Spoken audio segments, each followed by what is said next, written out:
ever have like a really bad day? Well, for us here in New Orleans, August 29, 2005 ranks pretty high on the list. Hurricane Katrina hit landfall just before sunrise, and by the time it was over, 80% of the city was underwater. But here's the deal about New Orleans. That was then, and this is now.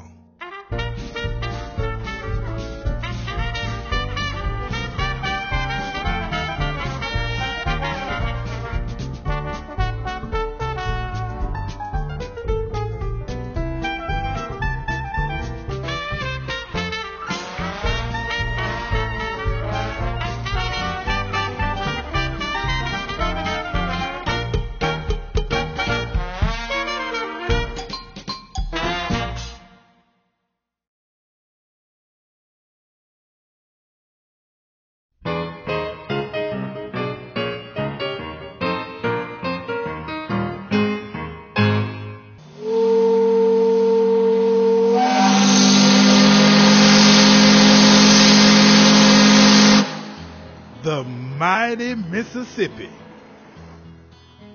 For better and for worse, this old river has come to define my hometown of New Orleans, Louisiana. It's here in New Orleans that the Mississippi takes one last lazy horseshoe turn before it heads out to the Gulf of Mexico. And there's no better way to get acquainted with the city than from the deck of a steamboat. Let's stow away on the Natchez for a little while and take a look around. The Natchez is the city's only authentic stern wheeler, and strolling its decks is half the fun of taking this cruise. There are plenty of spots to sit out and watch the city roll by.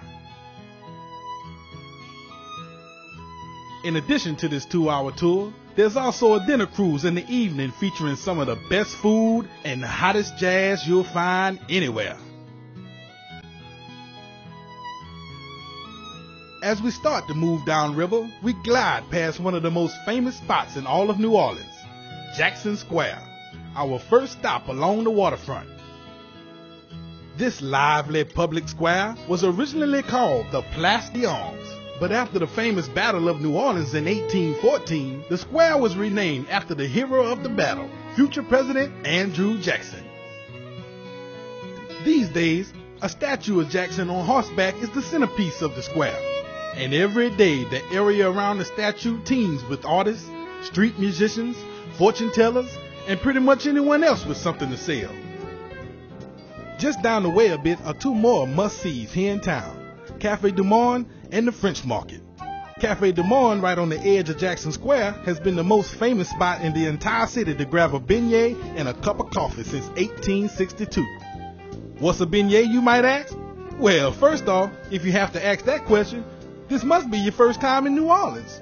A beignet is nothing less than a New Orleans tradition. Don't even try calling these babies donuts. There's so much more than that. Deep fried and smothered in powdered sugar, these delectable pastries are mouth-watering perfection. And served with a cup of world-famous chicory coffee, they're the perfect way to start off your day in the Big Easy. And if you want to get some shopping in before your sugar high wears off, you're in luck. Just stroll down Decatur Street a bit and you're in the French Market. This spot on the riverbank was used as a trading post by Native Americans long before any of us ever showed up. Eventually, it became a farmer's market in the early 19th century, and it's been attracting tourists and bargain hunters ever since. They've got everything you might want at this lively market, and probably even a few things that you didn't know that you wanted.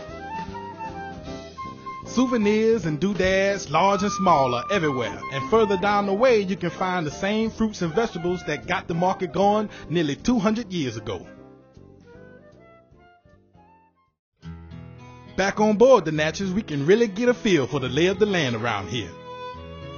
The city of New Orleans is actually built on both sides of the Mississippi River.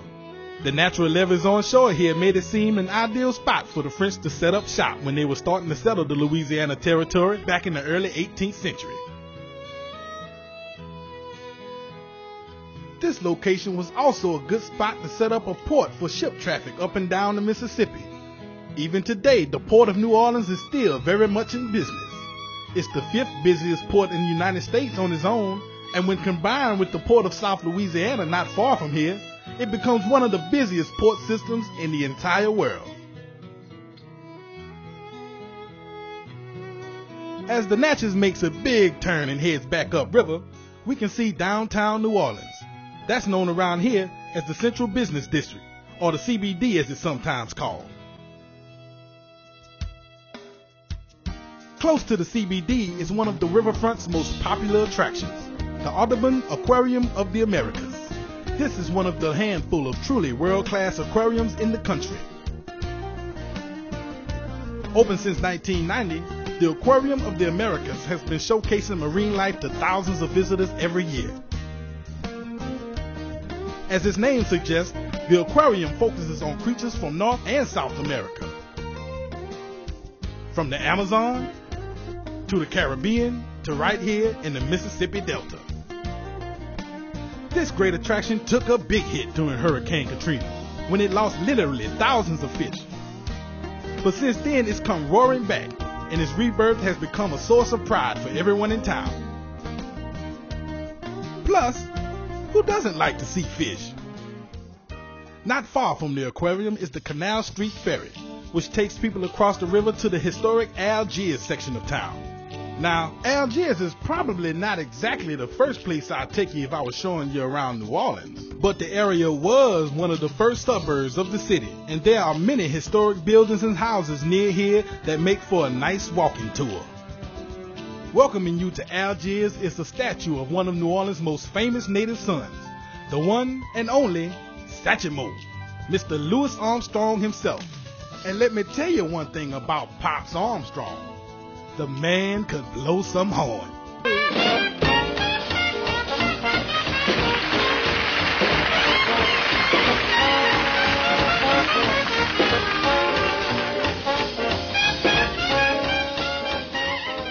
Armstrong was born in 1901 over in Uptown and spent his youth hanging out in dance halls and hauling coal to the red light district of Storyville. He got his first cornet at 11 and perfected his skills at a school for delinquent children, where he was sent after one of his many scrapes with the law.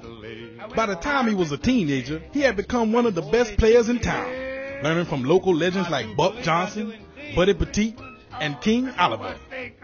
Armstrong left New Orleans for Chicago in 1922, and the history of American music was never the same. With his infectious personality and flawless playing style, he became jazz's most famous ambassador, performing in front of millions over the next half-century and defining the art form. Not bad for a poor kid from the Third Ward, I'd say.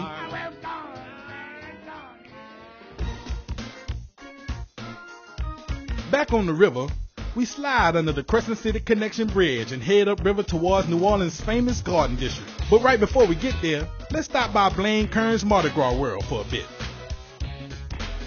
This joint was really jumping with a big party when we stopped by, but you can still get a hint of what this museum is all about as we walk around a little. This is the place where Mardi Gras is going on every day of the year, and there are lots of authentic costumes and floats on display. Visitors can get up close to the floats, try on costumes, and really taste the spirit of Mardi Gras, a celebration that has New Orleans written all over it. Now, while Mardi Gras might be built and stored here, it doesn't really come alive until you hit the French Quarter. And as luck would have it, that's our next stop. See you there.